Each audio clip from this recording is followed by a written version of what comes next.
बिस्मिल्लाहिर्रहमानिर्रहीम।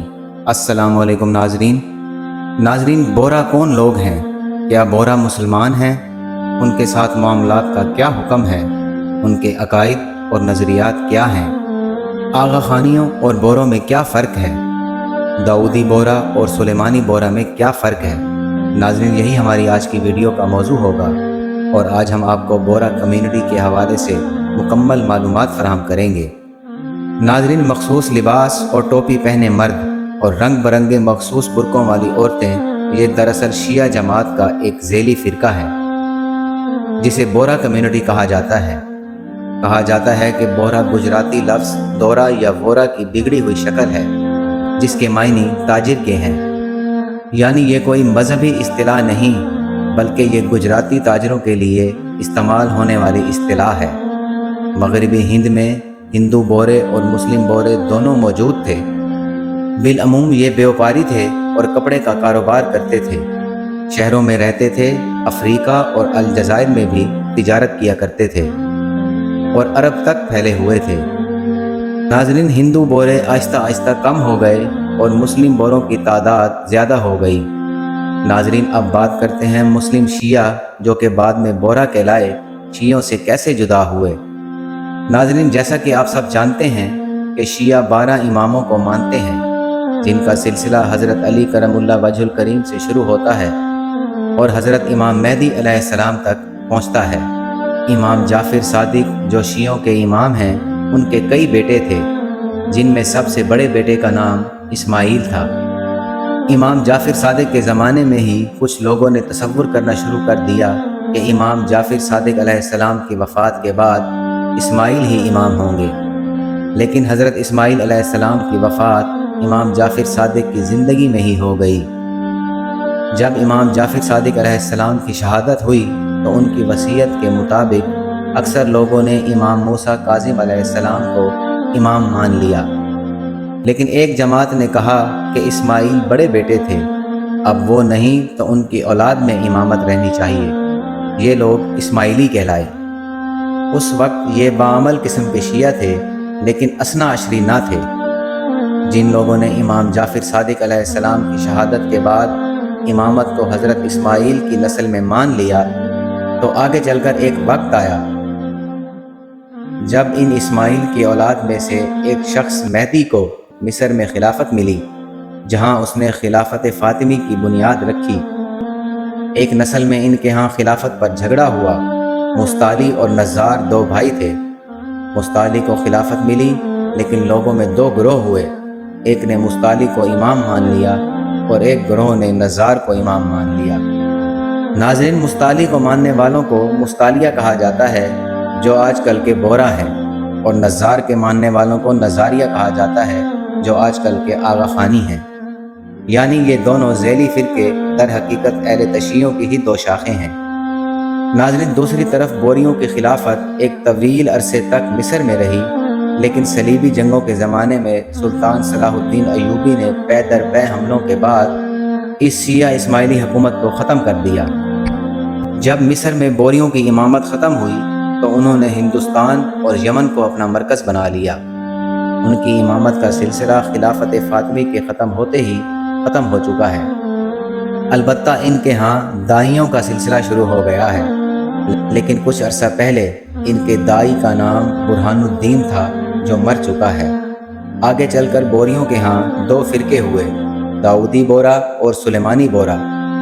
नाज़रीन, दाऊदी बोरों और सुलेमानी बोरों का इख्तिलाफ महज इलाकाई है। दाऊदी बोरों के दाई हिंदुस्तानी होते हैं और गुजरात के शहर सूरत में इनका मरकज़ है, जबकि सुलेमानी बोरों के दाई यमन में हैं और लाखों की तादाद में हिंदुस्तान के जनूबी इलाकों में भी मौजूद हैं। अलबत्ता पाकिस्तान में भी सुलेमानी बोरों की एक कलील तादाद मौजूद है। दाऊदी बोरा के लोग बहुत आराम से पहचाने जाते हैं क्योंकि इनके मर्द मखसूस लिबास पहनते हैं, सर पर सुनहरी कढ़ाई की मखसूस टोपी पहनते हैं और इनकी औरतें एक मखसूस बुर्का पहनती हैं, जबकि सुलेमानी बोरा पहचाने नहीं जाते क्योंकि इनका कोई मखसूस लिबास नहीं है। नाज़रीन, बोरा फ़िरका के अकायद और शिया राफ़ज़ियों के अकायद में कोई ख़ास फ़र्क नहीं है, बल्कि बोरा फ़िरका दरअसल राफ़ज़ियों की ही एक शाख है। फ़र्क सिर्फ ये है کہ رافضیوں کی دو بنیادی شاخیں ہیں، جن میں سے ایک امام جعفر صادق علیہ السلام کے بیٹے امام موسیٰ کاظم کو امام جعفر کا جانشین مانتے ہیں تو وہ اثنا عشری شیعہ کہلائے، جبکہ بوری اور آغا خانی امام اسماعیل کی اولاد کو امام جعفر کا جانشین قرار دیتے ہیں تو یہ اسماعیلی شیعہ قرار پائے۔ رافضیوں میں اثنا عشری شیعوں کے ہاں ان کا 12واں امام غائب ہے، جبکہ بوروں کا امام اور ان کے جانشین سب غائب ہیں۔ ناظرین، یہ بوروں کا اہم ترین اصول عقیدہ ہے، اور جو دائی ہیں وہ امام کے حکم سے اس کے جانشین بنتے ہیں۔ بوری فرقے کے لوگ خدا کی وحدانیت پر یقین رکھنے کا دعویٰ کرتے ہیں، مگر اللہ کو مجرد مانتے ہیں اور اس کو کسی بھی قسم کی صفات سے مبرہ سمجھتے ہیں۔ اس کے برعکس جو صفات اللہ تعالیٰ کے لیے مخصوص ہیں تو وہ صفات اپنے اماموں کے اندر تلاش کرتے ہیں اور اپنے اماموں کو ان صفات کا حامل قرار دیتے ہیں۔ ناظرین، بوری فرقے کے لوگ رسول اکرم صلی اللہ علیہ وسلم کو خاتم الانبیاء تسلیم تو کرتے ہیں، مگر ساتھ ہی اپنے دائی کو رسول کا درجہ بھی دیتے ہیں۔ ان کی اذان شیعہ اثنا عشری رافضیوں کی طرح ہے، اور نماز بھی رافضیوں کی طرح 3 وقت پڑھتے ہیں، یعنی فجر، ظہرین اور مغربین۔ ناظرین، اثنا عشری رافضیوں کی طرح بوری بھی نماز جمعہ کے قائل نہیں ہیں۔ الوحیت کے معاملے میں اسماعیلی رافضی یعنی بوری تو یہ اثنا عشری رافضیوں سے ایک قدم آگے بڑھ گئے کہ حضرت علی کرم اللہ وجہ الکریم کے ساتھ ساتھ امام اسماعیل کے بارے میں ان کا عقیدہ یہ ہے کہ معاذ اللہ تبارک و تعالیٰ کی ذات ان میں غلول کر گئی۔ مگر واضح رہے کہ بوری جماعت کا نظریاتی تعلق شیعوں کے اسماعیلی مستالبی فرقے سے ہے، جس کا مرکز کتب تاریخ کے مطابق یمن سے احمد آباد گجرات ہندوستان منتقل ہوا، جہاں وہ اپنے مخصوص کاروبار کی وجہ سے جو کہ تجارت ہے بہرے کہلائے۔ ناظرین، اس فرقہ کے ساتھ مسلمانوں کا اختلاف فقط فروعی مسائل میں نہیں بلکہ بہت سے بنیادی عقائد میں بھی وہ منفرد نظریات رکھتے ہیں۔ اہل سنت کے مطابق بہرا فرقہ اپنے عقائد کفریہ کی بنا پر کافر و مرتد اور دائرہ اسلام سے خارج ہے۔ اس سلسلے میں بعض لوگوں کی بات درست ہے، مسلمان ہونے کے لیے صرف نماز پڑھ لینا یا حج کر لینا کافی نہیں، بلکہ اسلام لانے کے بعد ضروریات دین کو تسلیم کرنا بھی ضروری ہے، اور عقائد کفریہ اور شرکیہ سے برات ضروری ہے۔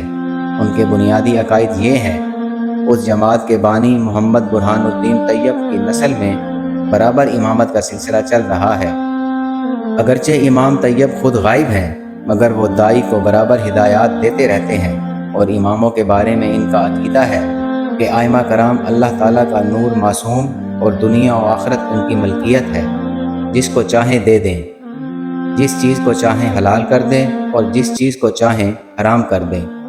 ظاہر ہے دنیا و آخرت کے خزائن کا مالک ہونا، حلال و حرام کرنا، یہ اللہ رب العزت کی صفت ہے۔ غیر اللہ کے لیے اس بات کو ثابت کرنا شرک ہے۔ اسی طرح ان کے ہاں سود لینا جائز ہے۔ مسجد، جماعت خانہ، قبرستان سب ان کا مسلمانوں سے جدا ہے۔